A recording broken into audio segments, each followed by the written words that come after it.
তাহলে এখন আমরা যদি আমরা স্বপরাগায়ন এবং পরাগায়নের মধ্যে একটা পার্থক্যের বিষয় খেয়াল করতে যাই, তাহলে আমরা একটা গুরুত্বপূর্ণ বিষয় খেয়াল করব যে এখানে আমার পরাগায়নের মাধ্যমের ব্যাপারটা চিন্তায় আসবে। কারণ আমরা দেখলাম স্বপরাগায়নের ক্ষেত্রে আমাদের সে অর্থে বাহক লাগে, বায়ু থাকলেই হয়। হ্যাঁ, আর পরপরাগায়নের ক্ষেত্রে কিন্তু আমাদের কি লাগে? বাহক লাগে। বাহক কারা? যারা বহন করে নিয়ে যাবে পরাগরেণুটা। এখন কথা হলো যে এখানে একটা টপিকের নাম আছে পরাগায়নের মাধ্যম। তারা বলছে কি পরাগ স্থানান্তরের কাজটি অধিকাংশ ক্ষেত্রে কোনো না কোনো মাধ্যমের দ্বারা হয়ে থাকে। তারা বলছে যে মাধ্যম পরাগটাকে বহন করে গর্ভমুণ্ড পর্যন্ত নিয়ে যায় তাকে বলে পরাগায়নের মাধ্যম। বায়ু, পানি, কীটপতঙ্গ, পাখি, বাদুড়, শামুক, এমনকি মানুষও কিন্তু মাধ্যম হিসেবে কাজ করতে পারে। ধরো তুমি একটা গাছের মধ্যে একটা ফুল ধরছো, তোমার হাতের মধ্যে ওই পরাগরেণু লেগে গেছে, তুমি তা দেখতে পাচ্ছ না, তুমি গিয়ে আরেকটা ফুল ধরলা, যদি তোমার ওই পরাগরেণুটা গর্ভমুণ্ডে স্থানান্তরিত হইতে পারে। হ্যাঁ, মানুষও কিন্তু এখানে বাহক হিসেবে কাজ করতে পারে। ওকে, ঠিক আছে। এখন দেখো মধু খেতে অথবা সুন্দর ফুলের আকর্ষণে কিন্তু এই পতঙ্গ, কীট পতঙ্গ এগুলা কিন্তু কি ফুলে ফুলে ঘুরে বেড়ায়। হ্যাঁ, এই ঘুরে বেড়ানোর সময় ধরো এই ফুলের মধ্যে মধু আছে, হ্যাঁ, এখানে মৌমাছি মধু খাইতে গেছে, সো মধু খাওয়ার সময় দেখা যায় কি পরাগরেণুটা তার গায়ে লেগে গেছে। সে এই ফুল থেকে মধু খাওয়ার পরে এখান থেকে উড়ে আবার এই গাছারা এই ফুলের মধ্যে মধু খাইতে আসছে, ওই যে পরাগরেণুটা তার গায়ে লেগে গেছে ওইটা আবার যদি এখানে সে গরমনের সাথে লেগে যায় তাহলে কি হয়? পরাগায়ন হয়ে যায়। বুঝতে পারছো? ওকে, ঠিক আছে। আচ্ছা, এখন বলছে কি যে পরাগায়নের মাধ্যমগুলোর সাহায্য পেতে ফুলের গঠনেও কিন্তু কিছু পরিবর্তন লক্ষ্য করা যায়। যেমন উদ্ভিদ ফুলকে রঙিন করে এই কারণে যেন কীটপতঙ্গ পোকামাকড় গুলা কি হয়? আকৃষ্ট হয়। হ্যাঁ, একটা একটা ফুলের শেপ এক এক রকম করে, এটা তার পরাগায়নকে সহজ করার জন্য সেরকম করে। এখন যদি আমরা বলি পতঙ্গ পরাগী ফুল, তার মানে যাদের পরাগায়নটা পতঙ্গ দিয়ে হবে, এই ফুলগুলো বড় হয় এবং এরা রঙিন হয়, তবে দেখো এবং মধু গ্রন্থি যুক্ত হয়, এবং বলছে পরাগরেণু ও গর্ভমুণ্ড আঠালো হয় এবং সুগন্ধযুক্ত হয়। তুমি খেয়াল করো যে পতঙ্গ পরাগী, তাহলে এখানে বাহককে পতঙ্গ, তাহলে পতঙ্গকে এই পরাগরেণুটাকে এইখান থেকে বহন করে এইখান পর্যন্ত আনতে হবে। তাহলে আমি যখন পতঙ্গটা এখানে এসে বসবে, তাহলে এই পরাগরেণুটা পতঙ্গের গায়ে লাগতে হবে। তাহলে এখানে আঠালো কিছু না থাকলে কি লাগবে? না।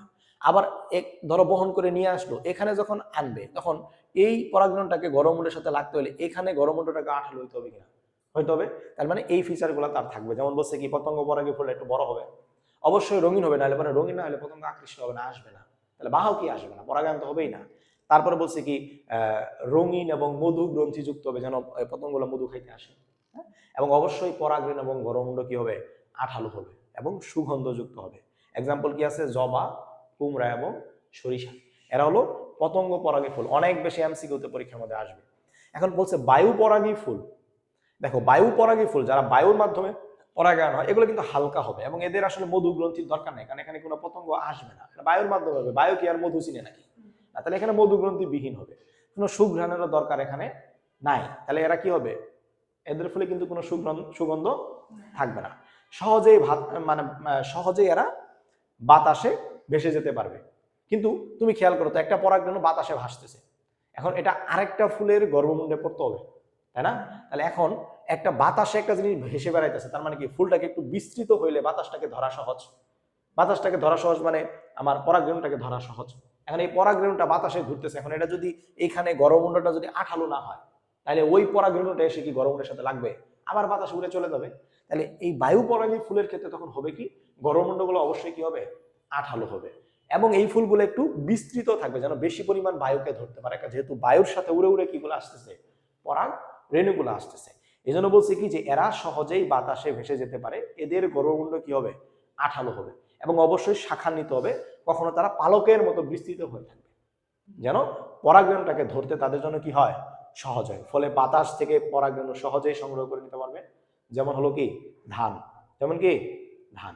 ওকে, এখন আবার যদি তুমি চিন্তা করো যে পানি পরাগী ফুল, হ্যাঁ, যাদের পরাগায়নটা পানির মাধ্যমে হবে, এখন হচ্ছে কি এরা অত্যন্ত ক্ষুদ্র এবং হালকা হয়, সহজে পানিতে ভাসতে পারে, এদের কিন্তু কোনো সুগন্ধ নাই।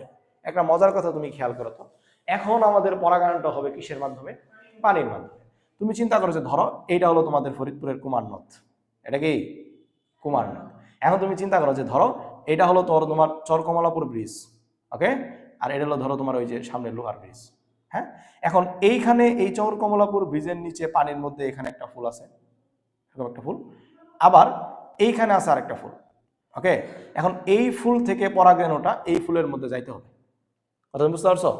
এই ফুল থেকে পরাগরেণু এই ফুলের মধ্যে যাওয়া লাগবে। এখন তুমি খেয়াল করো তো, প্রকৃতির নিয়ম কি? প্রকৃতির নিয়ম হলো বিবাহ করতে ছেলেরা মেয়েদের বাড়ি যায়, তাই না? কনের বাড়ি বর যায়। কথা তুমি বুঝতে পারছো? তাহলে এক্ষেত্রেও হবে কি, স্ত্রী পুষ্পটা ফিক্স থাকবে। স্ত্রী পুষ্পের কাছে যাবে কে? পুং পুষ্প। এখন যে পানিতে ভেসে ভেসে যাবে, এখন এইটার তুমি যদি বৃন্তটাকে অনেক বড় করে দাও, এটা কি তার জন্য ভালো হইলো? সে যত ছোট হবে, পানিতে ভেসে ভেসে যাওয়া তার জন্য তত সুবিধা হবে। আবার ধরো এখান থেকে সে যাচ্ছে, এদিকে যাচ্ছে, তার মানে এখান থেকে স্ত্রী পুষ্পর উপর একটা হাত বাড়ায় ওটাকে ধরার চেষ্টা করবে। তার মানে আমি যদি, যেহেতু এ নাড়াচাড়া করবে না, তাহলে আমি তার বৃন্তটাকে যদি একটু লম্বা দেই, তাহলে এটাকে ধরা তার জন্য সহজ, তাহলে পরাগায়নটা সহজ। তাহলে এই পানি পরাগী ফুলের ক্ষেত্রে যদি আমরা দেখি, পুং পুষ্প এবং স্ত্রী পুষ্পের বৃন্তের কথা বা বুটার কথা, সেক্ষেত্রে আমরা দেখব যে পুং পুষ্পের বৃন্ত হবে কি ছোট, কারণ সে ভেসে ভেসে যাবে। আর এ যেহেতু এই ভেসে যাওয়াটাকে ধরবে, তার মানে এইটার বৃন্ত বা বুটা হবে কি লম্বা। কথা বুঝতে পারছো? ওকে, ঠিক আছে। তাইলে তারা বলছে যে পরিণত পুং পুষ্প বৃন্ত থেকে খুলে পানিতে ভাসতে থাকে এবং স্ত্রী পুষ্পের কাছে পৌঁছালে সেখানে কি হয়? পরাগায়ন হয়। এক্সাম্পল কি? পাতা শেওলা। বুঝতে পারছো? ওকে, এখন আরেকটা ভেরিয়েন্ট আছে, এটা হলো প্রাণী পরাগী, যেখানে প্রাণী দিয়ে পরাগায়ন হয়। এটাও বড় ধরনের হয়, তবে ছোট হইলেও এটা দেখা যায় কি যে পুষ্পমঞ্জরিতে সাজানো থাকে। বুঝতে পারছো? এদের রংগুলা হয় আকর্ষণীয়, এদের ফুলে গন্ধ থাকতেও পারে, নাও থাকতে পারে। হ্যাঁ, যেমন এদের এক্সাম্পল হলো কদম, শিমুল এবং কি কচু। বুঝতে পারছো? এখান থেকে কে কোন পরাগী ফুল, এটা কিন্তু পরীক্ষায় অনেক বেশি আসে। কথা বুঝতে পারছো? আশা করি এটা নিয়ে আর তোমার কোনো প্রবলেম